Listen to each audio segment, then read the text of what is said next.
আমরা এই যে খসরু ভাই, আমরা তার অটোতে উঠলাম আজকে মাদারীপুর পৌরসভার যে লেক পার্ক। এই দেখেন লেক পার্কটা আমরা আপনাদেরকে দেখাচ্ছি, কত সুন্দর একটা লেক পার্ক মাদারীপুর সদরে বর্তমান যেই সৌন্দর্য করেছে মাননীয় সাবেক নৌ পরিবহন মন্ত্রী শাহজাহান খান, এবং ইতিমধ্যে 8 মে নবনির্বাচিত হয়েছেন তার ছেলে আসিফ খান। এই যে আসিফুর রহমান আসিফ খান এখন উপজেলা পরিষদ, এই সদর উপজেলা পরিষদের চেয়ারম্যান দায়িত্ব নিয়েছেন। তো এখন আমরা একটু আপনাদেরকে এই দেখেন লেক পার্কটা কত সুন্দর করেছে, দেখেন কত সুন্দর মানুষ এসে ভিড় জমিয়েছে। প্রতিদিন সন্ধ্যার পরেই এই ভিড়টা জমে এবং এত সুন্দর করেছে ঐতিহ্যবাহী এই লেক পার্ক দেখার জন্য অনেক দূর দূরান্ত থেকে মানুষ চলে আসে। তো এখন আমরা সেখানেই খসরুভাইয়ের যে অটো, যে গাড়ি, আমরা সেই গাড়িতে উঠেছি। আমরা সেই গাড়িতে উঠেই আমরা এত সুন্দর একটা ব্লগে আমরা আপনাদেরকে সাথে রেখেছি। বিশেষ এই ব্লগে দেখেন কত মানুষ ঘুরছে এবং একটু রিল্যাক্স মোডে, একটু রিল্যাক্স হওয়ার জন্য এই লেক পার্কে চলে আসে। এখানে একটা গেস্ট হাউস আছে, দেখেন প্রিয় দর্শক, আমরা সার্কিট হাউস যাকে বলে, বিভিন্ন দেশের বিভিন্ন ভিআইপি ব্যক্তিরা এখানে এসে থাকে।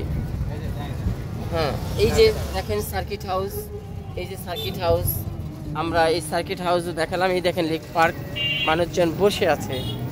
তো মাননীয় সাবেক নৌ পরিবহন মন্ত্রী, বর্তমান মাদারীপুরের এই যে সংসদ সদস্য শাহজাহান খান সাহেব এবং তার ছেলে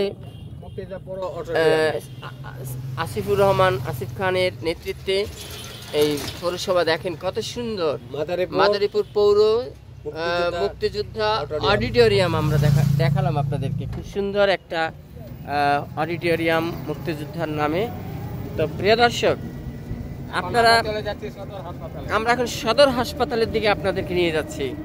পৌরসভার মধ্যে সদর হাসপাতালটা অনেক সৌন্দর্য করেছে। এই দেখেন লেক পার্কের মধ্যে কত সুন্দর একটা স্পিড বোর্ড আছে। তো আপনারা কল্পনার বাইরে প্রিয় দর্শক, যে সৌন্দর্য করেছে আমাদের এই মাননীয় সাবেক মন্ত্রী শাহজাহান খান এমপি এবং তার ছেলে আসিফুর রহমান আসিফ খান, উপজেলা সদর চেয়ারম্যান নবনির্বাচিত, এবং অত্যন্ত গঠনমূলকভাবে চলাফেরা, কথাবার্তা সব কিছু মিলিয়ে ঝিলিয়ে ইতিমধ্যে আসিফুর রহমান আসিফ খান জয় করে নিয়েছেন এই অত্র এলাকার মানুষের মনের মধ্যে, মনকে জয় করেছেন। এটাই সবচেয়ে বড় পাওনা। তো আমরা এই দেখেন কত সুন্দর একটি পর্যটক লেক পার্কের কর্নারে চলে আসলাম। দেখেন প্রিয় দর্শক, কত সৌন্দর্যের পূজারী আমরা সবাই। আমরা এত সুন্দর পুরো লেক পার্কটা কিন্তু আপনাদেরকে ঘুরিয়ে দেখালাম। খসরু ভাইয়ের অবদান, এটা খসরু ভাইয়ের মাধ্যমে আমরা এই লেক পার্কটা আপনাকে দেখাতে পারলাম। আমি তার অটোতে তার পাশে বসা। তো খসরু ভাই সম্পর্কে আমরা আপনাদেরকে একটু পরে জানাচ্ছি। আমরা একটু কোথাও ব্রেক দিব এবং এই সদর হাসপাতালের দিকে যাচ্ছি। আমরা কর্নারের দিকে আছি।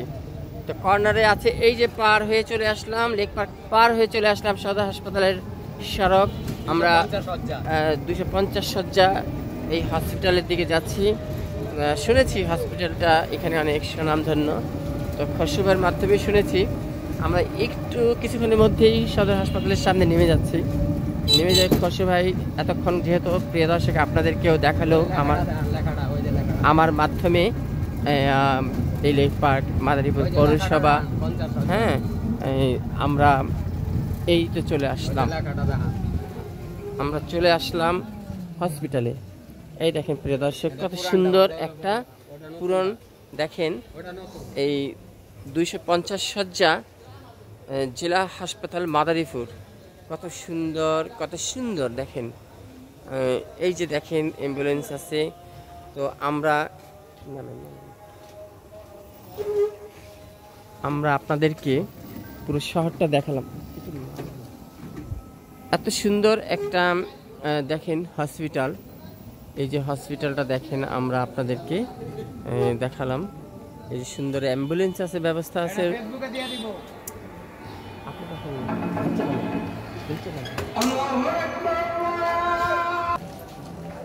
আসসালামু আলাইকুম খসরু ভাই, ভালো আছেন? ওয়ালাইকুম আসসালাম, ভালো আছি ইনশাআল্লাহ।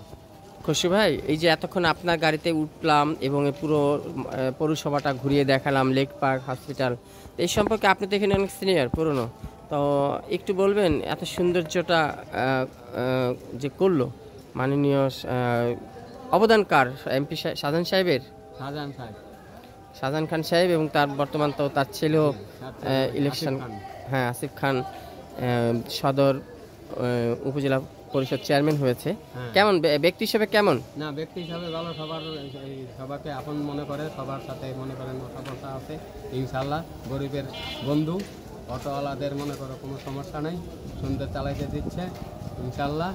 এখন সরকারের কাছে আমাদের একটাই দাবি, যদি এই মাওয়া হইতে ভাঙ্গা হইতে যদি বরিশাল পর্যন্ত হাইওয়ে রোডটা করে দেয়, আমরা চালাইতে পারবো। এখন ব্যাপার হইলো কি, এখন সদরে তো অনেক গাড়ি, বুঝছেন, অত টাকা পয়সা ইনকাম হয় না, তাছাড়া অনেক যানজট লেগে যায়, তাছাড়া মনে করেন ইনকামও কম হয়।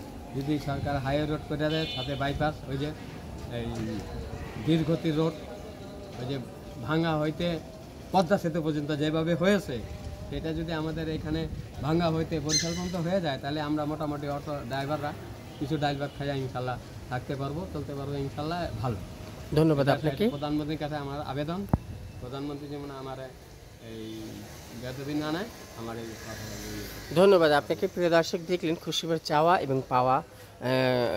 তো প্রিয় দর্শক, আমিও আপনার কাছ থেকে বিদায় নিচ্ছি, ভালো থাকবেন, আল্লাহ হাফেজ।